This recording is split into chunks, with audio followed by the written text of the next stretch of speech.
different particulars about love and why it is preferred. But what really stands out to me is what the word speaks of concerning its duration. In the preceding verses of 4, 5, and 6, it speaks of charity suffers long, it's kind, envieth not, it vaunteth not itself, it's not puffed up, does not behave itself unseemly, seeketh not her own, not easily provoked, thinketh no evil. But then in verse 7 and the first part of 8, we see it emphasizing duration. For love beareth all things. And what I find most interesting is that the Holy Spirit did not dictate to the Apostle Paul anything that you might possibly have to endure. It just says love endureth or beareth all things. Which says to me, often you're going to have to bear a whole lot. And ain't no telling what it's going to be. If you're going to stay together, it bears all things. Amen. Without any divulging of what it is. So it says to me often, we need to just be silent and stick with it. Did you hear that part?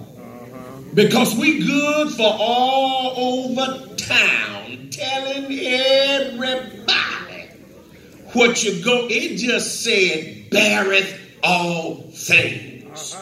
And the next is believeth all things.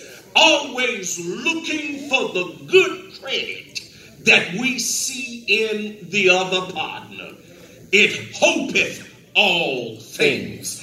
Every morning, get up with confident expectations of getting through that day together. It says, endureth all things, even the persecution, with patience and a loving spirit.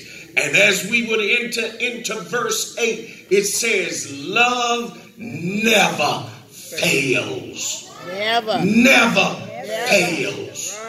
It's always useful. Love never fails. It always has a place in every relationship. Love never fails. I want to tell you a short story.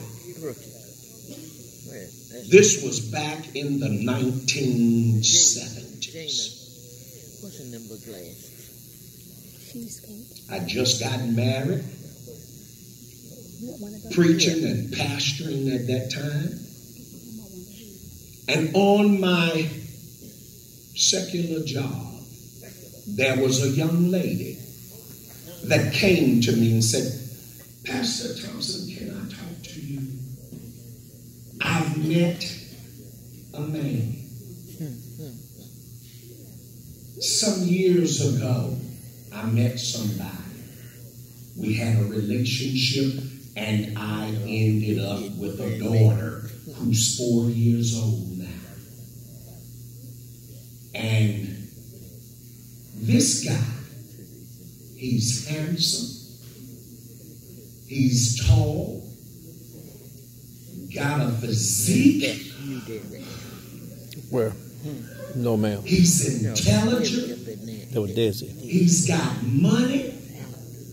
And the thing that really excites me, my 4-year-old daughter loves him. He has so much patience with her. And he's asked me to marry him. If I do that, do you think I could have your blessings? I said, so long as you love each other. I said, so when have you planned this? She said, we're going to do it this weekend. And then we're going on a honeymoon.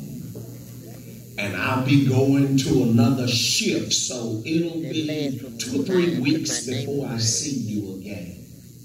Needless to say, it was almost a month before I saw her again. When I saw her there, I went to her, hey girl, how you doing?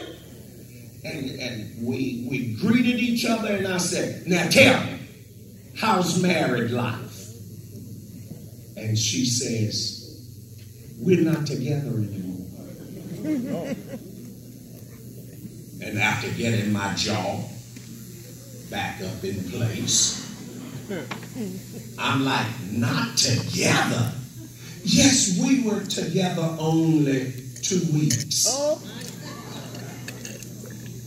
Let me make sure I got this right.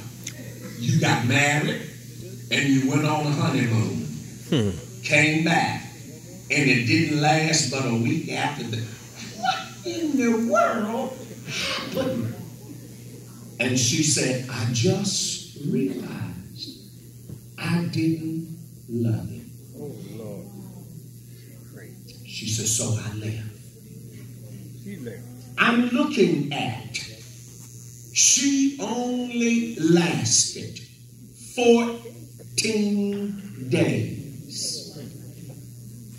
But here today, this couple who declared to be in love has lasted 21,900 days.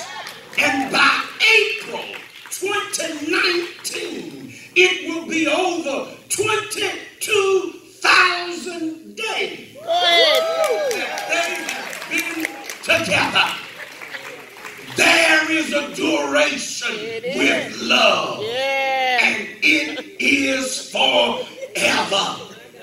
We thank God for this legacy that's being left for generations to come. If you want to know how to do it, ask the Kims. All right. Do it with Jesus. Amen. And of course, that will be a part of the rest of the story. That's all right.